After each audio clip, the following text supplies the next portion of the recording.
नमस्कार दोस्तों, मैं आपका दोस्त अशोक अपने YouTube चैनल अशोक का हिंदुस्तानी में बहुत बहुत स्वागत करता हूं।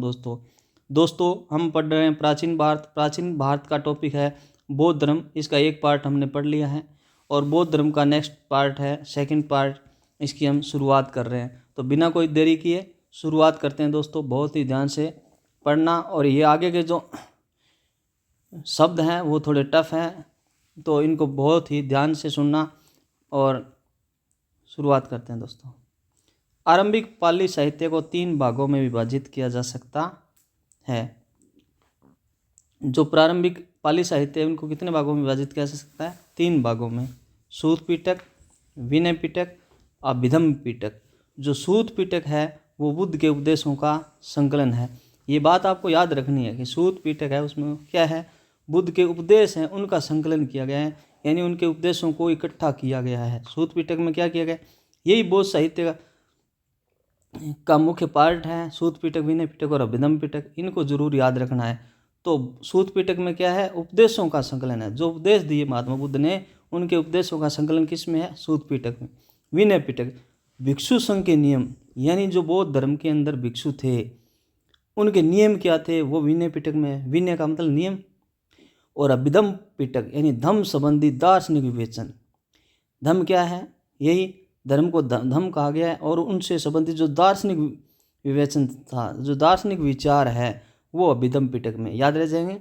सूत पिटक में क्या है? उपदेश दिए ना महात्मा बुद्ध ने, उनका संकलन है। विनय पिटक में भिक्षु संघ के नियम है। और अभिधम पिटक में क्या है? धम्म संबंधी दार्शनिक विवेचन है, यानी धर्म से संबंधित जो दार्शनिक विचार है वो है। त्रिपिटकों पर महाभाष्य के रूप में अट्ठकथा नामक पुस्तक लिखी गई थी। यानी महाभाष्य लिखा गया किस पर? त्रिपिटकों पर। अट्ठकथा नामक पुस्तक लिखी गई थी महाभाष्य के रूप में, अट्ठकथा। तो अट्ठकथा किस पर है? त्रिपिटकों पर है। सूत पिटक को प्रारंभिक बौद्ध धर्म का एनसाइक्लोपीडिया कहा जाता है। तो सूत पिटक है ना, 3 है, सूत पिटक, विनय पिटक, अभिधम पिटक। इसमें से सूत पिटक को एनसाइक्लोपीडिया कहा जाता है बौद्ध धर्म का। बुद्ध के पूर्व जन्म की कथाएं, जातक कथाएं सूत पिटक में वर्णित है। यानी बुद्ध के जो पहले जन्म हुए उनकी कथाएं, उनको जातक कथाओं के नाम से जाना जाता है। और वो किस में वर्णित है? वो भी सूत पिटक में वर्णित है। महावस्तु व ललित विस्तार बुद्ध की पौराणिक जीवनियाँ है। यानी पहले की जो जीवनियाँ है वो क्या है? महावस्तु व ललित विस्तार। ललित विस्तार महायान संप्रदाय का प्राचीनतम ग्रंथ है। यानी बाद में जो बौद्ध धर्म है वो 2 संप्रदाय में बंट गया। तो इसमें एक था ना महायान। तो महायान संप्रदाय का जो प्राचीनतम ग्रंथ है वो कौन सा है? ललित विस्तार है। तथा महावस्तु को हीनयान व महायान के मध्य पुल माना जाता है। तो बता रहा हूँ ना, महावस्तु, हीनयान और महायान 2 संप्रदाय में बंट गया था। और इनके मध्य जो सेतु या पुल माना जाता है वो क्या है? ललित विस्तार है। अब क्या है? बोधित्व और लक्षण। लक्षण क्या है? वर्ज पाणी का वर्जधारी है। अवलोकितेश्वर का दिया नहीं है। मैत्रेय का कलश है। अमिताभ का पद्म है। और मंजूश्री का खड़ग है। ये आपको क्या याद रखने हैं? बोधित्व जो और उनके लक्षण याद रखने हैं। वज्रपाणी यानी वज्रधारी, अवलोकितेश्वर, मैत्रेय का कलश, अमिताभ का पद्म, मंजूश्री का खड़ग है। मैत्रेय भावी बुद्ध है, यानी जो आगे भगवान बुद्ध जन्म लेंगे वो है मैत्रेय। भौतिक दृष्टि से बोधित्वों में अवलोकितेश्वर प्रधान है, जिसे पद्म पाणी भी कहा जाता है। वज्रपाणी पाप और असत्य का शत्रु है। स्वर्गीय बुद्ध को अमिताभ कहा गया है। बुद्ध से शास्त्रार्थ करने वाले जो विषय थे, यानी बुद्ध के साथ जिन विषयों पर शास्त्रार्थ हुआ वो क्या? निग्रोध यानी भिक्षु जीवन, वत्सगोथ गृहस्थ को मोक्ष प्राप्ति का अधिकार कैसे मिल सकता है, वो कुंडलीय यानी उपारंभ, और अजितो यानी चेतन की 500 अवस्थाएं, इन पर बुद्ध के साथ शास्त्रार्थ किया गया था। निर्ग्रोध, वत्सगोथ, कुंडलीय और अजितो 4 बौद्ध संगीतियाँ। बौद्ध धर्म में जो संगीतियाँ उनका बहुत महत्वपूर्ण योगदान है। और उनमें 4 संगीतियाँ हुई बौद्ध धर्म में। प्रथम बौद्ध संगीति जो समय क्या है? 483 ईसा पूर्व बुद्ध के निर्वाण के तुरंत बाद, यानी जब बुद्ध की मृत्यु हो गई उसके तुरंत बाद 483 ईसा पूर्व में बौद्ध धर्म की एक समिति हुई। कहाँ हुई, स्थल क्या है, सप्तपर्णी गुफा। ये सब आपको याद रखने हैं कि कहाँ हुई थी। जो प्रथम बौद्ध समिति है वो कहाँ हुई थी, सप्तपर्णी गुफा में हुई थी। और ये कहाँ पर है, राजगृह में। राजगृह कहाँ पर है, बिहार में। तो पहली जो बौद्ध समिति है उसका आयोजन कहाँ हुआ, सप्तपर्णी गुफा में हुआ। सप्तपर्णी गुफा कहाँ है, राजगृह में, और ये है बिहार में। और कब हुई थी, 483 ईसा पूर्व, बुद्ध के निर्वाण के तुरंत बाद। तत्कालीन शासक कौन था, अजातशत्रु था। ये मगध के हर्यक वंश का शासक था। तो प्रथम बौद्ध संगीति के समय शासक कौन था, अजातशत्रु, और ये मगध के हर्यक वंश का शासक था। तो प्रथम बौद्ध संगीति किस शासक के समय हुई, अजातशत्रु के समय हुई। संगीति का अध्यक्ष कौन था, पूर्ण महाकश्यप था। जो संगीति का अध्यक्ष है वो पूर्ण महाकश्यप था। प्रमुख कार्य क्या क्या हुए प्रथम बौद्ध संगीति में, बुद्ध की शिक्षाओं का संकलित कर उन्हें सूत तथा विनय नामक 2 पिटकों में विभाजित किया गया।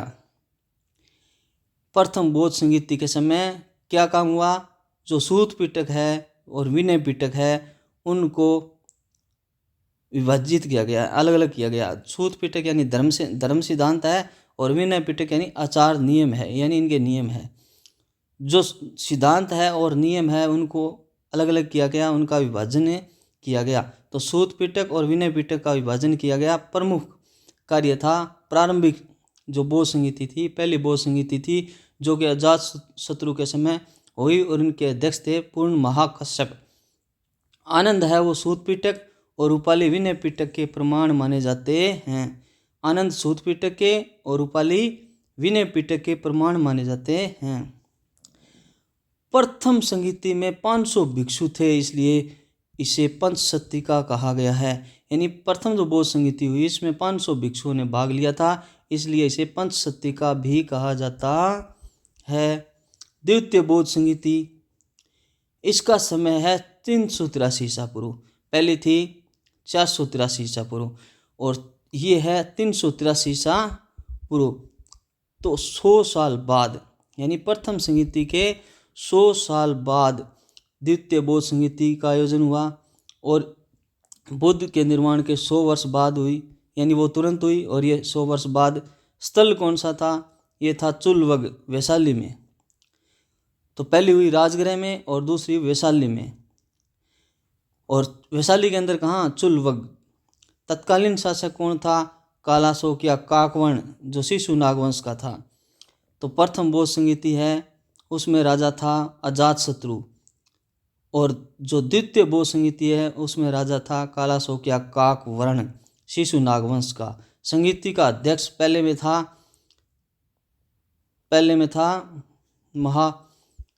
में कौन सा था, पूर्ण महाकश्यप, और इसमें है सावकमीर, यानी सर्वकामनी कहते हैं, या सावकमीर था। तो द्वितीय बौद्ध संगीति के समय संगीति का अध्यक्ष था सावकमीर। कार्य क्या हुआ, पूर्वी भिक्षुओं जो अजीत पुत्र यानी पाटलिपुत्र और वैशाली, और पश्चिमी भिक्षुओं कौशाम्बी और अवंती के मध्य विनय संबंधी नियमों को लेकर मतभेद होने के कारण भिक्षु संघ 2 संप्रदायों, सतवीर जिसे थेरवादी कहते हैं, महासांदिक जिसे सर्वविस्तारवादी कहते हैं, विभाजित हुआ। तो द्वितीय बौद्ध संगीति में क्या हुआ कि पूर्वी भिक्षुओं और पश्चिमी भिक्षुओं के मध्य विनय संबंधी नियमों को लेकर मतभेद होने के कारण भिक्षु संघ है वो 2 संप्रदायों में बंट गया, एक तो सतवीर और एक महासांदिक में विभाजन हो गया। सुनो ध्यान से कि जो द्वितीय बौद्ध संगीति हुई उसमें हुआ क्या, एक तो थे पूर्वी भिक्षु यानी पाटलिपुत्र और वैशाली के भिक्षु है, उनको बोलते हैं पूर्वी भिक्षु, पाटलिपुत्र और वैशाली के। और दूसरे हैं कौशाम्बी और अवंती के, जो थे पश्चिमी भिक्षु, कौशाम्बी और अवंती के। इनके मध्य विनय संबंधी यानी नियमों को लेकर मतभेद हो गया, जिसके कारण 2 संप्रदाय बन गए। एक था सतवीर यानी थेरवादी कहते हैं, और एक था महासांदिक जिसे सर्वविस्तारवादी कहते हैं, विभाजन हो गया। तो सतवीर कहो या थेरवादी कहो, महासांदिक कहो या सर्वविस्तारवादी कहो, में विभाजन हो गया, यानी पूर्वी भिक्षुकों और पश्चिमी भिक्षुकों के मध्य विभाजन हो गया सतवीर और महासांदिक। याद रह जाएगा, थेरवादी और सर्वविस्तारवादी, थेरवादी और सर्वविस्तारवादी। पूर्वी भिक्षु थे पाटलिपुत्र और वैशाली के, और पश्चिमी भिक्षु थे कौशाम्बी और अवंती के। अब है ये थेरवादी। महाकच्चायन अवंती का निवासी के नेतृत्व वाले इस संप्रदाय ने परंपरागत विनय में आस्था रखी। जो थेरवादी थे उनका मुखिया कौन था? महाकच्चायन, वो अवंती का निवासी था। के नेतृत्व वाले इस संप्रदाय ने परंपरागत विनय में आस्था रखी, यानी जो प्राचीन परंपरा थी उसमें आस्था रखी। थेरवादी बौद्ध धर्म का सबसे प्राचीनतम संप्रदाय है। थेरवादियों की प्रधान पीठ कश्मीर में थी। थेरवादियों ने प्राचीन जो सबसे ज़्यादा प्राचीन बौद्ध धर्म में है तो वो कौन सा है? थेरवादी। और इनकी प्रधान पीठ क्या है? कश्मीर में थी। अब है महासांगिक। इनका मुखिया कौन था? महाकश्यप। जो थेरवादी है उनका मुखिया है महाकच्चायन और इनकी कश्मीर में प्रधान पीठ है। जबकि महासांदिक है इनका मुखिया है महाकश्यप। के नेतृत्व इस संप्रदाय ने परिवर्तन के साथ परंपरागत विनय को स्वीकार किया, यानी इन्होंने थोड़ा बहुत परिवर्तन किया। परिवर्तन किसने किया? महासांगिकों ने किया। और महासांगिकों का प्रधान केंद्र क्या था? मगध था। जो कश्मीर में थे वो बिल्कुल परंपरागत में विश्वास रखते थे, और जो मगध में थे महाकश्यप के नेतृत्व में उन्होंने परिवर्तन के साथ परंपरागत विनय को स्वीकार किया। कालांतर में दोनों संप्रदाय 18 उप संप्रदायों में बंट गए। इनमें सतवीरवादियों ने 11 और महासांगिकों के 7 संप्रदाय थे, यानी 18 उप संप्रदाय बन गए, जिसमें सतवीरवादियों के 11 और महासांगिकों के 7 संप्रदाय थी। अब है तीसरी बौद्ध संगीति। तो पहली 483 में, दूसरी 383 में महात्मा बुद्ध के 100 वर्ष बाद, और तीसरी है 251 ईसा पूर्व में। यह स्थान पाटलिपुत्र, मगध की राजधानी। तो पहली थी राजगृह में, दूसरी थी वैशाली में, और तीसरी है पाटलिपुत्र में। मगध की राजधानी है पाटलिपुत्र, वहाँ है तीसरी बौद्ध संगीति। और इसके शासक कौन है? अशोक है, जो मौर्य वंश के थे। तो पाटलिपुत्र में है, इसका शासक अशोक है। और संगीति का अध्यक्ष क्या है? मोगलीपुत्तिस है, मोगलीपुत्तिस। कार्य क्या हुए? तृतीय पिटक, अभिधम पिटक, जिसे कथावथु भी कहते हैं, का संकलन, इसमें धर्म सिद्धांत की दार्शनिक व्याख्या की गई। देखो, पहली जो बौद्ध संगीति हुई इसमें सूत पिटक और विनय पिटक का विभाजन हो गया था। और दूसरी बौद्ध संगीति में जो बौद्ध भिक्षु थे उनका पूर्वी और पश्चिमी में आपस में विभाजन हो गया था। अब तीसरी बौद्ध संगीति में क्या हुआ? तृतीय पिटक है ना, पिटक क्या नाम है जिसका? अभिधम पिटक, उसका संकलन हुआ, जिसे कथावथु भी कहते हैं। तो पिटक क्या कहते हैं? कथावथु, जिसमें धर्म यानी धम्म सिद्धांत की दार्शनिक व्याख्या की गई। नोट: कथावस्तु के लेखक मोगलीपुत्तिस थे, जो इस समिति के अध्यक्ष हैं। मोगलीपुत्तिस वो इसके लेखक थे कथावस्तु के, यानी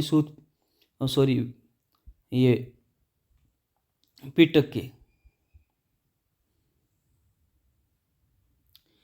संघ भेद को रोकने के लिए कठोर नियमों का निर्माण और बौद्ध साहित्य का प्रमाणीकरण हुआ।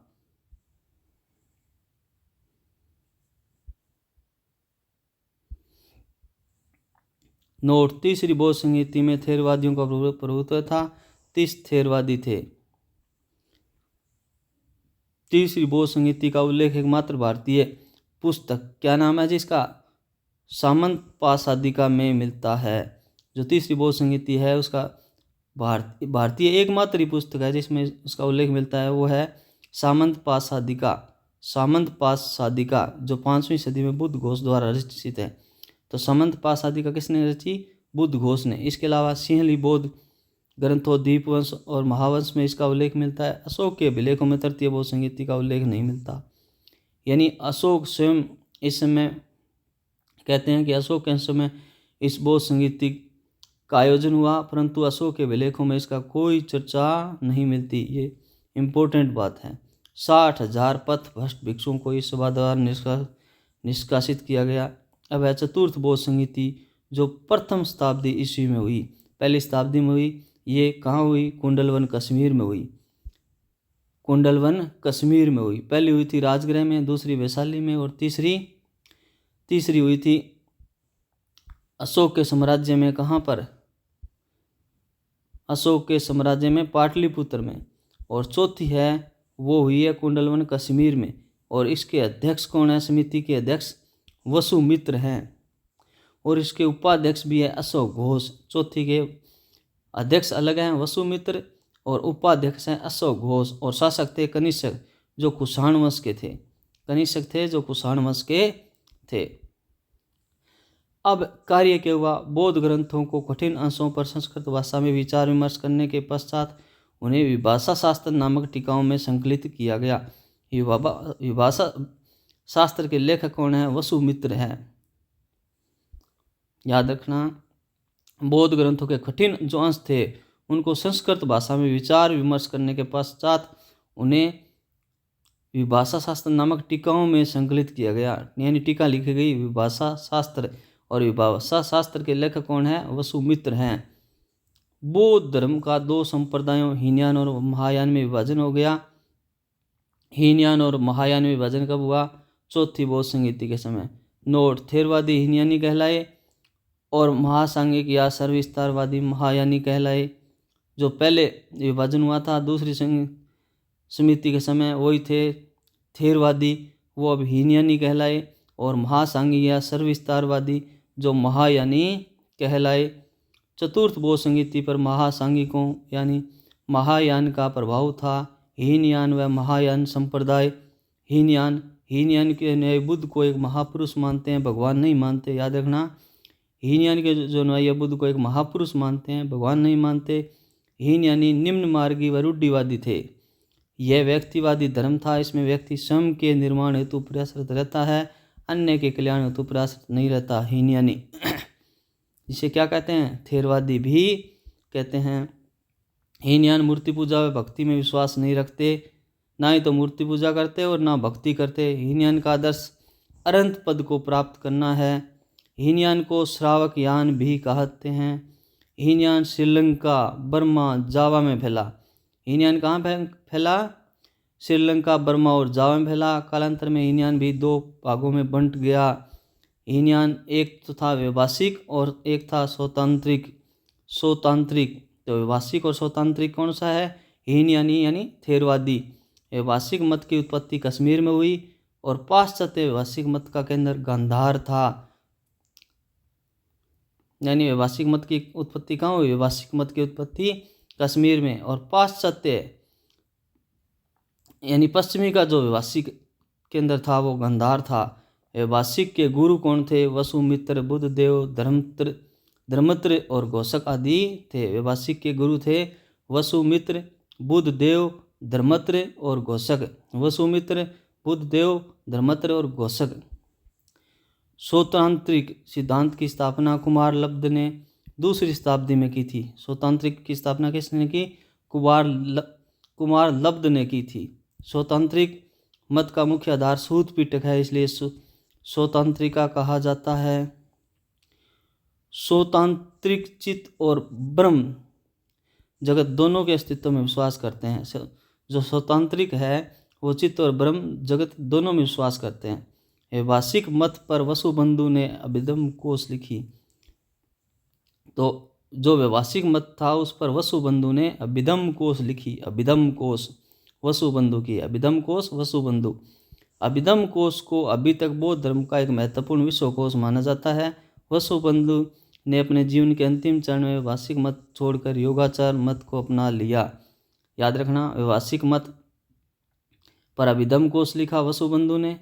अभिधम कोश को बौद्ध धर्म का एक विश्वकोश माना जाता है। और वसुबंधु ने अपने जीवन के अंतिम चरण में क्या किया? वैभाषिक मत छोड़ दिया और योगाचार मत यानी विज्ञानवाद अपना लिया। इम्पोर्टेंट बात है, जो मुखिया था वैभाषिक मत का उसने वैभाषिक मत छोड़ दिया, योगाचार मत जिसे विज्ञानवाद कहते हैं अपना लिया। किसने? वसुबंधु ने। अब है धर्मकीर्ति द्वारा रचित न्याय बिंदु, वैभाषिक मत का एक विशिष्ट रचना है। तो वैभाषिक मत पर क्या है?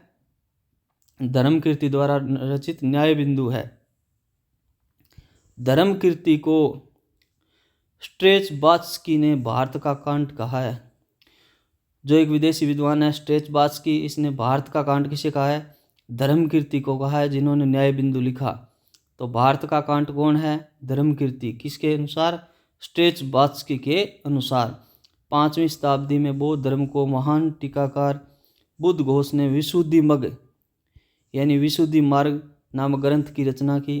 तो 5वीं शताब्दी में बौद्ध धर्म के महान टीकाकार थे बुद्ध घोष, जिन्होंने लिखा विशुद्धि मग।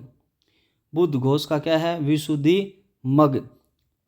और इसे प्रारंभिक बौद्ध धर्म का लघु विश्वकोश या त्रिपिटक की कुंजी कहा जाता है।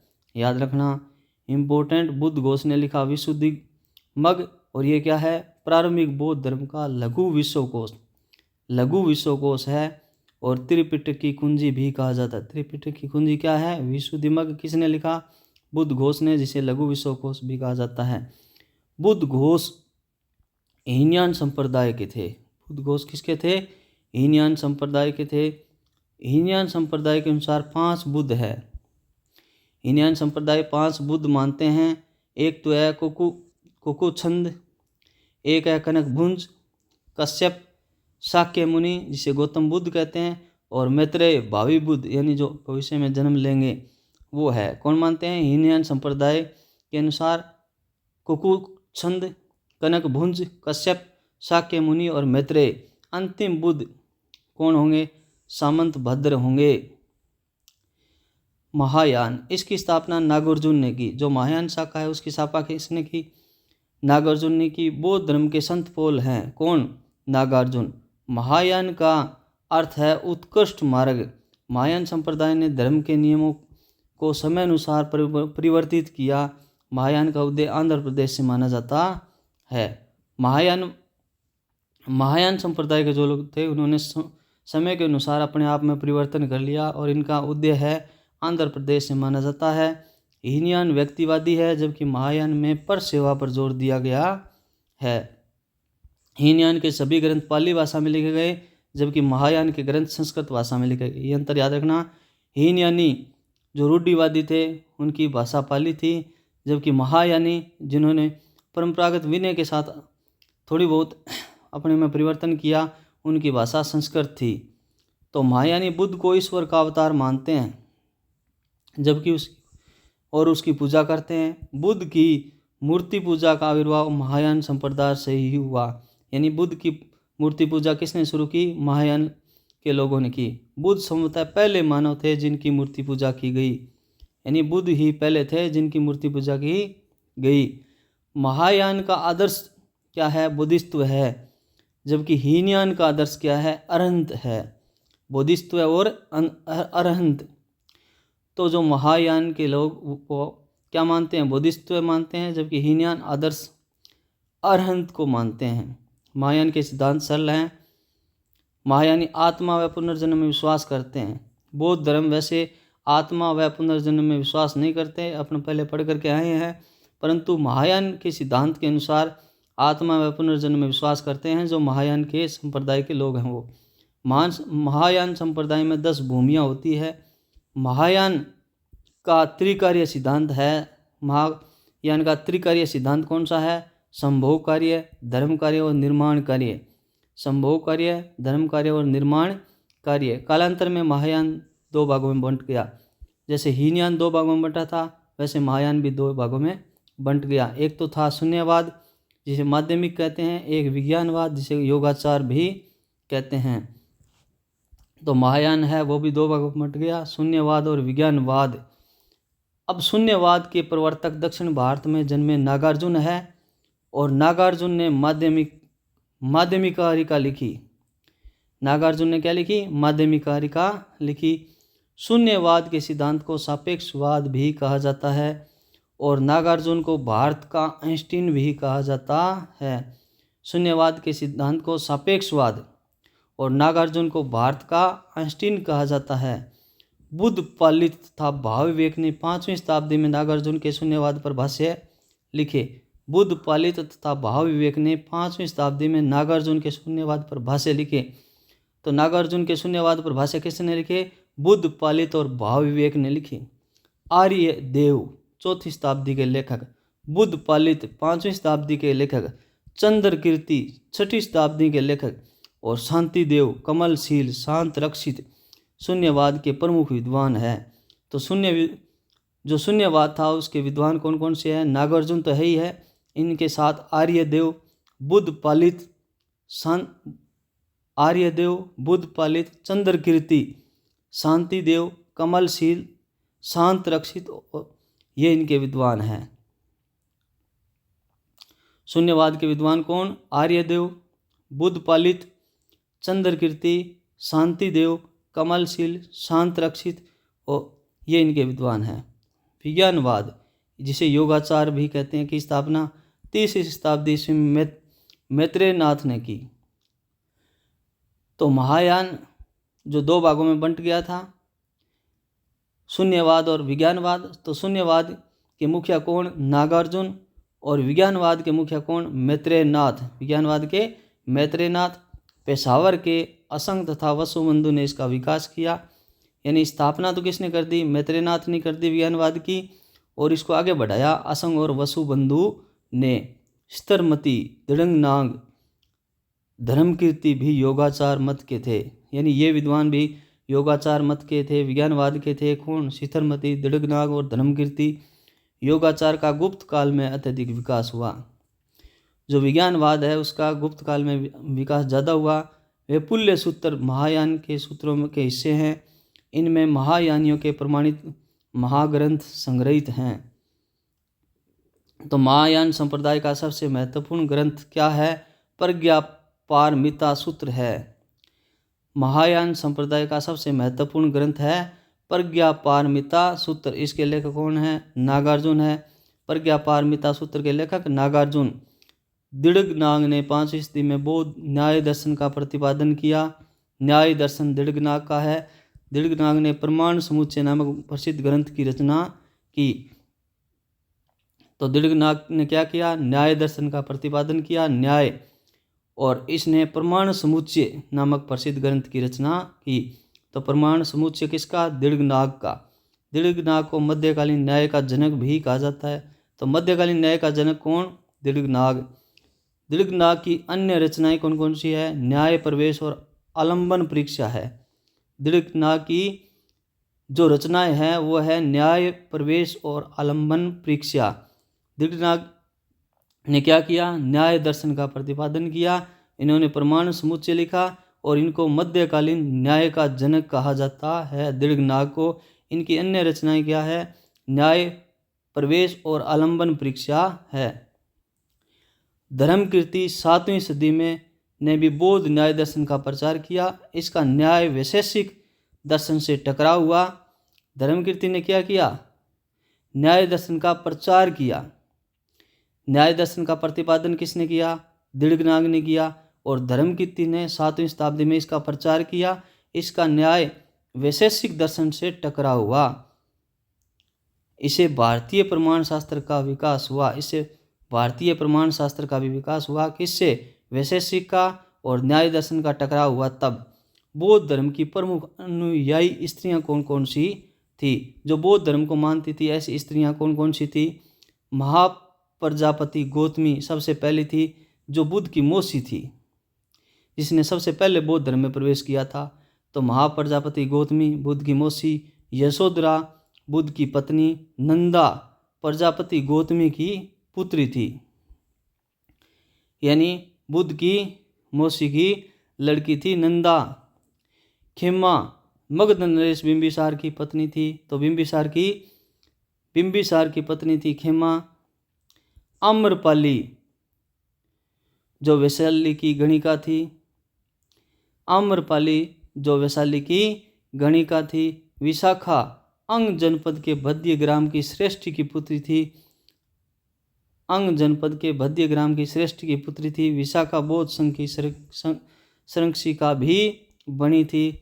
तो पहली तो है प्रजापति गौतमी, एक है यशोधरा जो पत्नी थी, नंदा जो प्रजापति गौतमी की पुत्री थी, और एक है खेमा जो मगध नरेश बिंबिसार की पत्नी थी, और एक है आम्रपाली जो वैशाली की गणिका थी, और एक है विशाखा जो अंग जनपद के भद्य ग्राम की श्रेष्ठी की पुत्री थी, और विशाखा बौद्ध धर्म की संरक्षिका भी बनी। भिक्षुणियों को उकसाटी नामक वस्त्र दिए जाते थे। मध्यम निकाय में बुद्ध को महाविनिशीकरण व महाबोधि का वर्णन मिलता है। मध्यम निकाय में क्या मिलता है? महाविनिशीकरण और महाबोधि का वर्णन मिलता है। महाविनिशीकरण में मतलब यानी जिस दिन बुद्ध ने गृह त्याग किया, और महाबोधि यानी ज्ञान प्राप्त हुआ, इसका वर्णन कहाँ मिलता है? मध्यम निकाय में मिलता है। तो भारत से बाहर बौद्ध धर्म का प्रचार प्रसार कहाँ हुआ? भारत से बाहर सर्वप्रथम बौद्ध धर्म का प्रचार प्रसार सम्राट अशोक ने किया। कुषाणों के शासनकाल में बौद्ध धर्म का प्रचार मध्य एशिया में हुआ। ताशकंद, खोतान, यारकंद इसके प्रमुख केंद्र बन गए थे। तो सबसे पहले प्रचार प्रसार तो किसने किया? सम्राट अशोक ने किया।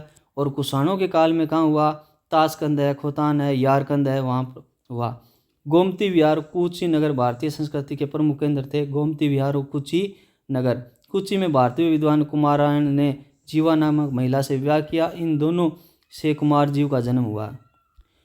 तो जो कूची जगह है वहाँ पर क्या हुआ? कुमारायण ने जीवा नामक महिला से विवाह किया और इनको कुमार जीव का जन्म हुआ।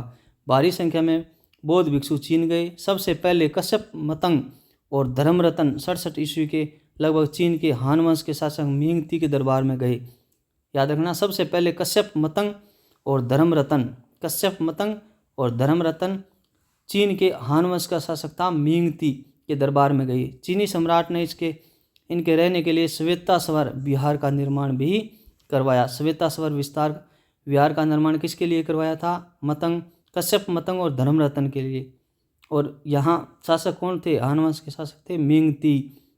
बाद में धर्मरतन और कुमारजीव बोधि धर्म गुणवर्मा नामक विद्वान 5वीं-6वीं शताब्दी में चीन गए। धर्मरतन, कुमारजीव, बोधि धर्म और गुणवर्मा।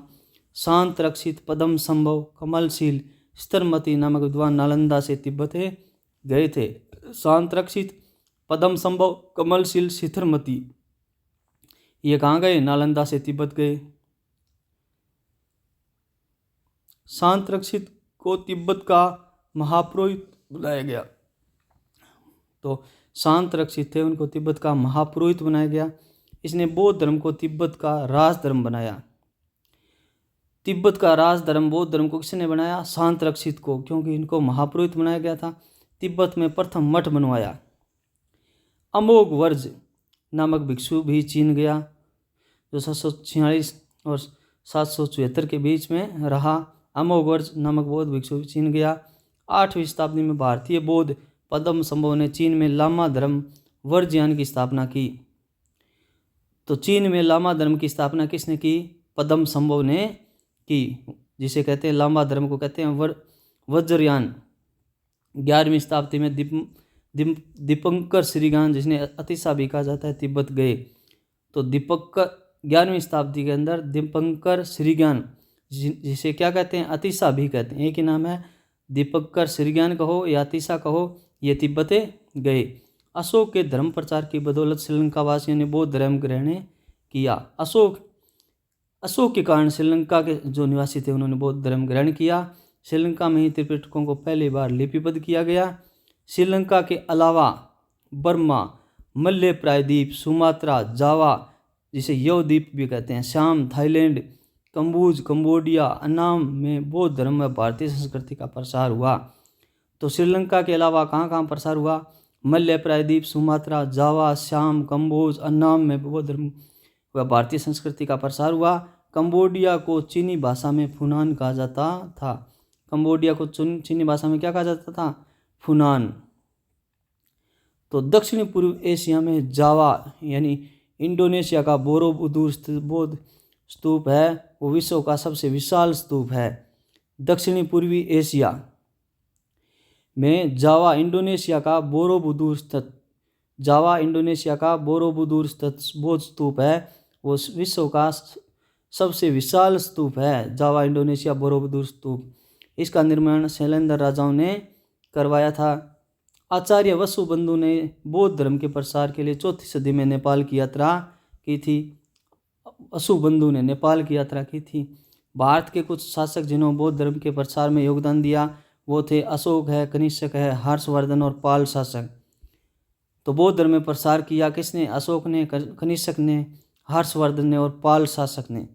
1989 में कंबोडिया ने बौद्ध धर्म को अपना राष्ट्रीय धर्म घोषित किया। ये बहुत बड़ी बात। 1889 में कंबोडिया ने बौद्ध धर्म को अपना राष्ट्रीय धर्म घोषित किया। 1988 में यानी 1989 में कंबोडिया ने बौद्ध धर्म को अपना राष्ट्रीय धर्म घोषित किया। पूरे मध्यकाल में बौद्ध धर्म।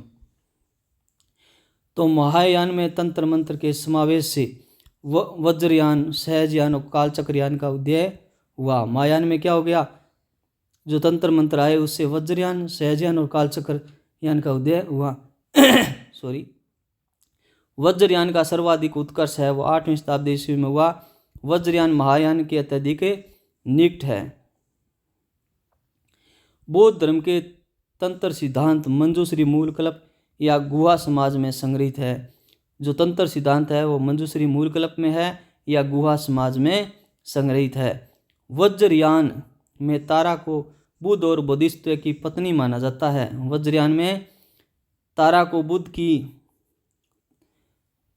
को बुध या बोधिसत्व की पत्नी माना जाता है। तारा को चक्रेश्वरी देवी भी कहा जाता है। बुध के प्रमुख शिष्य कौन कौन थे? ये है जो आनंद है वो बुध का चचेरा भाई व प्रिय शिष्य था। आनंद बुध का चचेरा भाई और प्रिय शिष्य। देवदत्त आनंद का बड़ा भाई व बुध का विरोधी था। मातंग जो शूद्र था। अनुरुद्ध व्यापारी या समर्थी के ज्ञाता था। यश ये भी व्यापारी था। अनाथ पिंडक व्यापारी था। सुनीति ये भंगी था। उपाली जो नापित नाई था। विनय का विद्वान था। सारीपुत्र ब्राह्मण था। इनमें धम्म की गहनतम अंतर्दृष्टि थी। मोदगल्यायन ये ब्राह्मण था। महानतम देवीय शक्तियों के पुंज है। जीवक ये बिंबिसार का राजवेद्य था। और नंद ये गौतमी का पुत्र था। राहुल ये बुद्ध का पुत्र था। तो सारीपुत्र व मोदगल्यायन अश्वजीप नामक बौद्ध भिक्षु से प्रभावित होकर राजगृह आए। सारीपुत्र मोदगल्यायन अश्वजीप नामक बौद्ध भिक्षु से प्रभावित होकर राजगृह आए थे दोनों, सारीपुत्र और मोदगल्यायन। यहीं पर बुद्ध से दीक्षा प्राप्त कर बौद्ध धर्म ग्रहण किया। सारीपुत्र व मोदगल्यायन का निधन बुद्ध के जीवन काल में ही हो गया था। सारीपुत्र की मृत्यु पर तो बुद्ध शोक से अत्यधिक व्याकुल हो गए थे। सारीपुत्र की मृत्यु पर याद रखना देवदत्त ने बुद्ध को हटाकर बहुत संघ का प्रधान बनने की चेष्टा की थी। देवदत्त ऐसा व्यक्ति था जिसने बुद्ध को हटा करके खुद प्रधान बनने की चेष्टा की थी, वो था देवदत्त। इसने बुद्ध की हत्या का भी कराने का भी प्रयास किया था देवदत्त ने। आनंद के आग्रह पर बुद्ध ने स्त्रियों को संघ में प्रवेश की अनुमति दी थी और गौतमी संघ में प्रवेश करने वाली प्रथम महिला थी। आनंद, देवदत्त, उपाली और अनुरुद्ध ने अनुपीय नामक बौद्ध स्थान पर बौद्ध धर्म की दीक्षा ग्रहण की थी।